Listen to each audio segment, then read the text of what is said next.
ये we support Waqf, we support Modi ji ऐसे लिखी हुई तख्तियां लोगों के हाथों में नजर आ रही हैं। पुरुष ही नहीं, महिलाएं भी सड़कों पर उतरी हैं और मुस्लिम समाज के ही लोग इस बिल का समर्थन भी कर रहे हैं। और जिस भ्रांति की बात अभी तक जितने राजनीतिक दल हैं, खासकर भारतीय जनता पार्टी की तरफ से की गई थी, उस तरह की भ्रांति हमने देखा खंडवा से जो प्रतिक्रियाएं आई हैं उसमें नजर आ रही है। साहब जाहिर है उन पर इस बात को लेकर जानकारी का अभाव या फिर यूं कहें कि इस बारे में शुद्ध विरोध करने का जुनून सा सवार है। अभी वर्तमान स्थिति जो बनती नजर आ रही है, साफ जाहिर है सरकार के पास पर्याप्त संख्या बल है और इस पर्याप्त संख्या बल से सदन में ये बिल पारित होगा और उसके बाद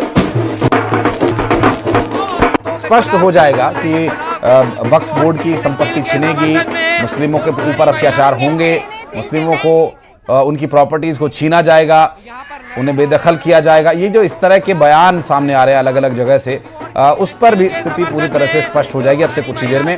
और 12 बजे सदन में इस पर जब वो यहाँ पर नजर आ रहे किरेन रिजिजू पक्ष रखेंगे, बिल के बारे में जानकारी देंगे, उसके बाद लगभग 8 घंटे चर्चा होगी। लेकिन उससे पहले लोग सड़कों पर उतर आए हैं, समर्थन में प्रदर्शन कर रहे हैं, हाथों में गुलाब का फूल लिए हैं, कोई गुलाबी फूल लिए है तो कोई सफेद गुलाब लिए हुए है और हाथों में तख्तियां हैं लोगों के। पुरुष ही नहीं, महिलाएं भी, बच्चे भी, बुजुर्ग भी, हर कोई इस पर मोदी जी का शुक्रिया अदा कर रहा है। और कुछ ग्राफिक्स के माध्यम से संख्या बल और पार्टी स्तर पर कितनी किसकी संख्या है वो आप देखिए। 240 बीजेपी के सदस्य हैं, 16 TDP, JDU 12, Shiv Sena 7, LJP 5, RLD 2, Janasena party 2, JDS 2, NCP 1 और अन्य जो सदस्य हैं वो 6। कुल मिलाकर 293 संख्या बल एनडीए के सरकार के पक्ष में है, जबकि विपक्ष में 250 सांसदों का संख्या बल है, जिसमें कांग्रेस के 99 सांसद हैं, समाजवादी पार्टी के 37, टीएमसी के 28 और इस तरह से कुल 250 सांसद विपक्ष में हैं। आईएनडीआईए जो कि ज्यादातर विरोध में है इस संशोधन के। प्रतिक्रियाओं का दौर लगातार जारी है। कुछ एक प्रतिक्रियाएं जो सामने आई वो भी आपको दिखा दें।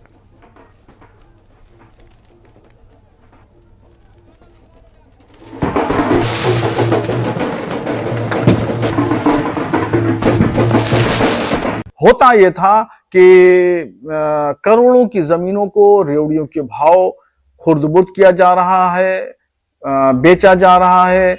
वक्फ बोर्ड के चेयरमैन, मेंबरान, संबंधित अधिकारी सब लोग करप्शन में लिप्त हैं। तो इस करप्शन का खात्मा होगा और शफाफियत के साथ काम होगा और जिस नेक मकसद के लिए हमारे बुजुर्गों ने जमीनें वक्फ की थी कि इससे होने वाली आमदनी गरीब मुसलमानों पर शिक्षा के लिए, स्वास्थ्य के लिए, उनके डेवलपमेंट के लिए सब लगाई जाएगा, ये सब कुछ नहीं हुआ। तो अब ये बिल्स के जरिए हमें उम्मीद है कि खैर के काम होंगे, नेक काम होंगे और गरीब मुसलमान खुशहाल होगा। हम लोगों के लिए औकाफ उसी तरीके से इम्पोर्टेंट है जिस तरीके से नमाज, रोज़ा, हज, ज़कात है। लिहाजा मेरी तमाम मेंबर ऑफ पार्लियामेंट से हम लोगों की यही अपील है कि आवाम के आवाज़ को सुने और मुसलमानों के रिलीजियस सेंटिमेंट्स, मजहबी जज्बात का भी पास और लिहाज रखते हुए इन अमेंडमेंट्स को या इस बिल को पार्लियामेंट से पास ना होने दें, क्योंकि तो प्रतिक्रियाएं देखिए अलग अलग तरह की सामने आ रही हैं। कोई समर्थन में, कोई विरोध में, कोई कह रहा है मुस्लिमों के साथ अत्याचार हो जाएगा, मुस्लिमों के हकूक पर डाका डलेगा, वक्फ की संपत्ति छीन ली जाएगी, बेदखल कर दिया जाएगा, उसके हाथ तोड़ दिए जाएंगे, उसके अधिकार छीन ले जाएंगे।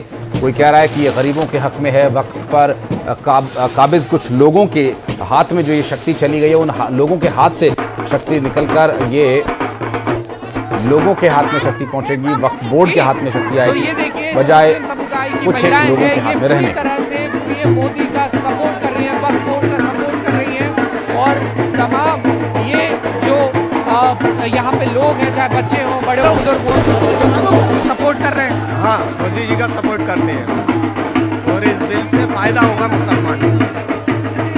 ऐसे इससे आप लोगों का फायदा है, लाभ है इससे संशोधन जो हो रहा है एक्ट में?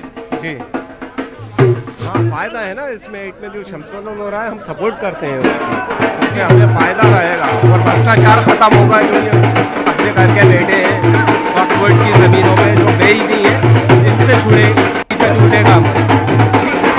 मुस्लिम समुदाय के तमाम लोग हैं। और एक छोटा सा ब्रेक ले रहे, इस खबर पर अभी भी बने हुए हैं।